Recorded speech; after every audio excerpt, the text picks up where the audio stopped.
Bonjour les âmes lumineuses. Dans cette deuxième partie de la vidéo, qui est issue de ma conférence Mon âme, ma boussole, je vous ai parlé dans la première partie de la lanterne, l'allégorie de la lanterne pour expliquer ce qu'est l'âme. Je vous invite à la regarder si vous ne l'avez pas déjà fait. Et maintenant, nous allons parler de la fragmentation de l'âme. Donc il faut savoir que nos âmes peuvent se fragmenter. On entend aussi beaucoup parler en ce moment du recouvrement d'âme. Donc je vais essayer de vous expliquer simplement ces différentes notions pour que vous puissiez comprendre en quoi ça peut vraiment tous nous concerner et vraiment être très utile pour notre chemin. Donc déjà, en tout premier lieu, la fragmentation de l'âme, il faut savoir que nous ne sommes pas au pays des bisounours. Pas du tout. Vous l'avez remarqué, on est dans une société de dualité, de disharmonie. Il y a la guerre, des injustices, etc. Donc, tout ceci crée des situations qui peuvent être extrêmement choquantes et blessantes, que ce soit pour nous, le porteur de l'âme, ou pour notre âme. Quand on est face à de la disharmonie, à la non-lumière, à la roue des karmas, etc., ça a beaucoup fatigué nos âmes et ça fait un moment qu'elles circulent. Moi, ça fait que 38 ans que je suis sur Terre, mais mon âme, ça fait un moment qu'elle est dans le coin, qu'elle traîne ses savates ici, et du coup, elle a expérimenté beaucoup plus que moi. Ce qui veut dire expérimenter, veut dire qu'aussi elle a pu être blessée, elle a pu avoir du karma, elle a pu avoir aussi des vœux, contrats, accords, bref, beaucoup de choses qui peuvent la limiter. Et tout ça arrive quand on est sur une planète école, comme la planète sur laquelle nous sommes est une sphère sur laquelle nous sommes en expérimentation. Une sphère d'expérimentation qui a en plus le voile de l'oubli. C'est-à-dire que vous ne savez pas qui vous êtes. Vous ne vous rappelez plus que vous êtes une âme éternelle, une étincelle divine, que vous avez des dons et compétences extraordinaires et que l'âme agit, donc l'âme qui agit en vous, est toujours présente. Tout ça, en fait, on l'oublie. On est sur le chemin, nous, pour se le réapproprier. Donc tout ça crée des situations dans lesquelles nous pouvons être mis à rude épreuve parce que nous sommes donc une planète école qui, si on était sur un jeu vidéo, serait une planète level hard, vous voyez, le niveau le plus difficile. On a la densité, la disharmonie, etc. Donc on va souvent, comme vous l'avez très certainement malheureusement déjà expérimenté, être dans des situations où on peut avoir des grands chocs, des sidérations, des traumatismes, des blessures, etc. etc. C'est dans ces cas-là que vont arriver les fragmentations de l'âme. On va prendre un exemple qui peut arriver à tout le monde et qui est relativement émotionnellement assez... personne ne va trop s'identifier, je pense. Mais en tout cas, c'est un exemple qui est très parlant, c'est l'accident de voiture. Donc imaginez que vous avez un grave accident de voiture, dans le sens où il faut qu'il y ait danger de mort. Là, votre âme se dit, oula, gros accident de voiture, danger de mort, donc il faut qu'elle se préserve. Il faut savoir que votre âme ne doit pas connaître votre mort, du corps physique en tout cas. C'est-à-dire qu'en général, elle se détache quelques secondes juste avant pour ne pas vivre elle-même la blessure. Parce que si elle devait vivre toutes les morts de tous ses porteurs, elle aurait beaucoup trop de blessures, elle serait beaucoup trop alourdie. Donc en fait, elle se détache quelques secondes, on va dire, avant. Sauf que, par exemple, dans le cas d'un accident de voiture, en fait, votre âme, ce qu'elle va faire, c'est normalement, votre âme connaît votre mort. Il y a des portes de sortie supplémentaires qui peuvent être prises, mais elle connaît la mort. Mais quand il y a un réel danger de mort pour le corps physique, elle va faire comme si vous étiez, vous, une tour d'ordinateur, et elle va faire une clé USB dans laquelle elle va s'enregistrer, elle va jeter la clé USB le temps de l'accident.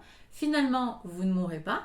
Donc là, elle va réintégrer la clé USB et se remettre à l'intérieur. Vous voyez ? Donc ça, c'est une fragmentation qui se passe bien. C'est une fragmentation normale. Elle se préserve, elle revient. Il y a des fragmentations qui ne se passent pas bien, on va dire. C'est-à-dire que le rapatriement de la clé USB ne se fait pas. Ces choses-là arrivent souvent dans des états de sidération.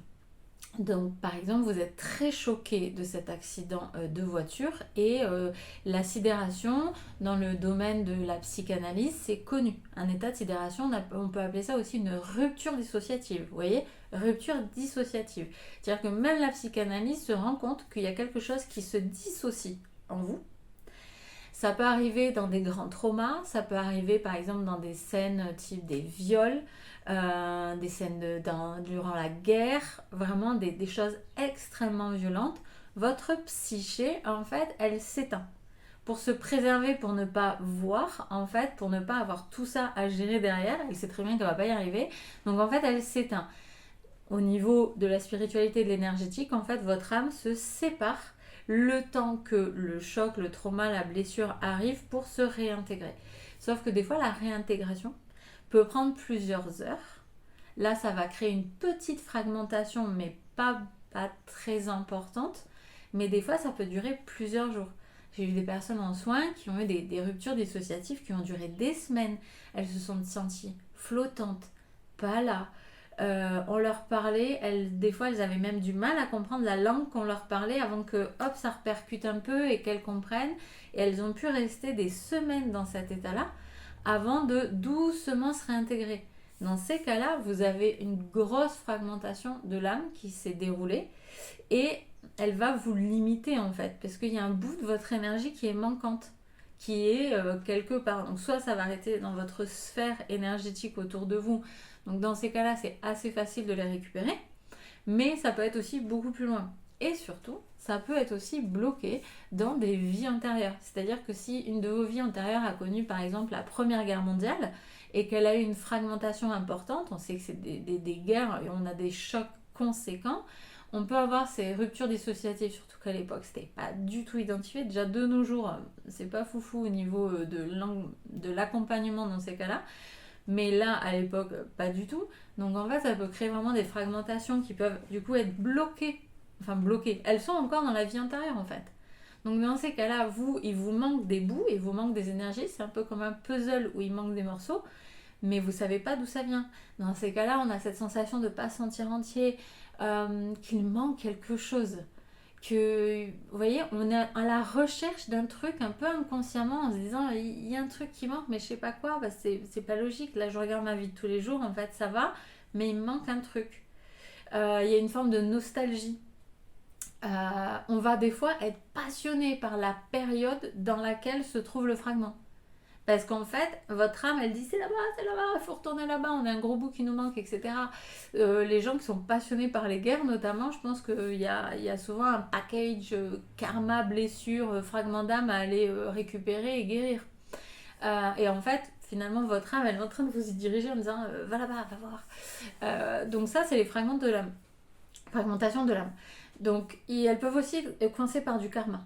C'est-à-dire qu'elles peuvent être intriquées dans un karma qui fait que le fragment est coincé tant que le karma n'est pas libéré. Donc, ce qui se passe, c'est qu'on peut faire des recouvrements d'âme. Donc, c'est pratiqué par différentes façons. Dans le chamanisme, notamment, dans les sagesses ancestrales, c'était pratiqué de façon très courante. Encore en Amérique du Sud, il y a des tribus qui en parlent et qui disaient que eux, quand il y avait un gros choc, par exemple, je me rappelle que l'exemple qui était pris, c'était un village en feu. Le village a pris feu, beaucoup de personnes ont perdu leur maison, leurs possessions, etc. Ils sont choqués. Et bien dans ces cas-là, il y avait un recouvrement d'âme collectif direct. Genre, on sait qu'il y a eu choc, on sait qu'il y a peut-être des fragmentations qui se sont faites, hop, on va les récupérer tous les fragments et on va les ramener direct. On ne garde pas des fragments de soi en dehors. Pour eux, c'est une aberration. Mais nous, les Occidentaux, avec nos grandes connaissances, on se croit très avancés, mais je crois qu'on l'est pas du tout, on a carrément oublié cette partie-là. Il a fallu que la psychanalyse naisse, il a fallu qu'elle avance avant qu'on se rende compte des ruptures dissociatives. Et comme je vous dis, pour en avoir fait, ce n'est pas accompagné. Ce n'est pas vraiment compris. Les gens ne le voient pas forcément. Donc il faut vraiment aussi prêter attention à ça. Donc pour moi, l'idéal, ça serait vraiment que chacun fasse un recouvrement d'âme dans sa vie.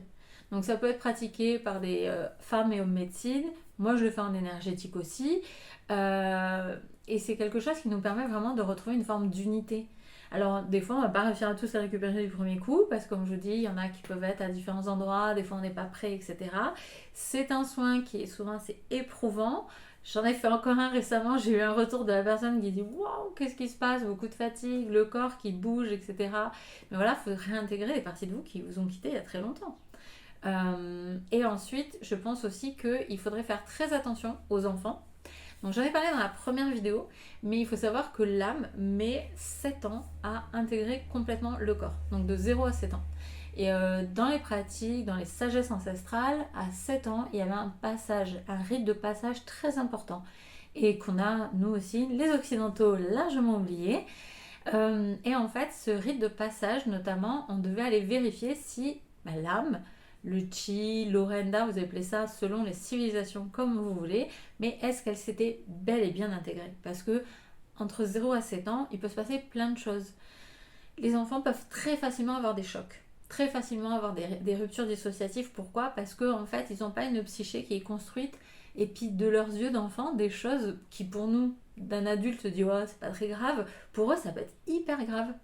Ils peuvent avoir fait une dissociation d'un choc, d'un truc, les séparations d'un parent, un petit accident de voiture qui n'est pas très grave, peut avoir un impact important. Moi j'en ai eu un quand j'avais 12 ans, il m'a vraiment profondément traumatisée. J'ai eu très longtemps eu peur de conduire, j'ai eu mon permis qu'à 30 ans, parce que ça n'a pas été accompagné en fait, parce que on ne sait pas accompagner ça, on n'a pas forcément, en tout cas avant, on n'avait pas forcément l'idée d'accompagner ça. Et moi, j'ai dû aller récupérer un fragment. Donc, vous voyez, et pourtant, on a juste. Bon, la voiture était morte, mais on n'a rien eu en fait. Mais pourtant, pour moi, ça a été très important. Par contre, pour mon petit frère qui était à l'arrière et qui dormait, il s'en rappelle pas, donc en fait, ça lui a rien fait. Vous voyez, une même histoire, deux enfants, deux âges différents, ça peut aussi avoir un impact différent. Donc là, mon fils, le chat qui est rentré, pardon. Mon fils va avoir 7 ans, mon fils aîné, je vais pratiquer un soin pour justement aller vérifier que tous les fragments déjà de cette vie-là sont à l'intérieur. Donc voilà, pour la fragmentation de l'âme, c'est très important vraiment d'avoir cette notion en tout cas, parce que vous verrez, si vous êtes appelé par cette vidéo, si ce que je raconte ça vous parle, il est fort probable que vous en ayez besoin. Donc trouvez le praticien qui vous écoute, qui peut vous accompagner là-dedans. Comme je vous l'ai dit, il y a différentes pratiques. Moi je la fais dans la version énergétique. Les hommes et femmes médecine qui vont plutôt être dans les traditions chamaniques le font aussi, ou chamaniques que ce soit en Amérique sud ou nord ou sibérienne. Donc il y a vraiment différentes façons et n'hésitez pas à le faire parce que je pense que c'est vraiment nécessaire pour tous. Donc je vous remercie de m'avoir écouté jusqu'au bout. Si vous avez aimé la vidéo, n'hésitez pas à mettre un cœur, un petit commentaire si vous vous sentez appelé pour le recouvrement d'âme ou si vous avez d'autres questions, n'hésitez pas. Et je vous invite à écouter donc la troisième partie de la vidéo qui va parler de ce qui nourrit notre âme et elle sera un petit peu plus courte mais je pense qu'elle est aussi très nécessaire pour vraiment avancer sur notre chemin de lumière. Je vous remercie.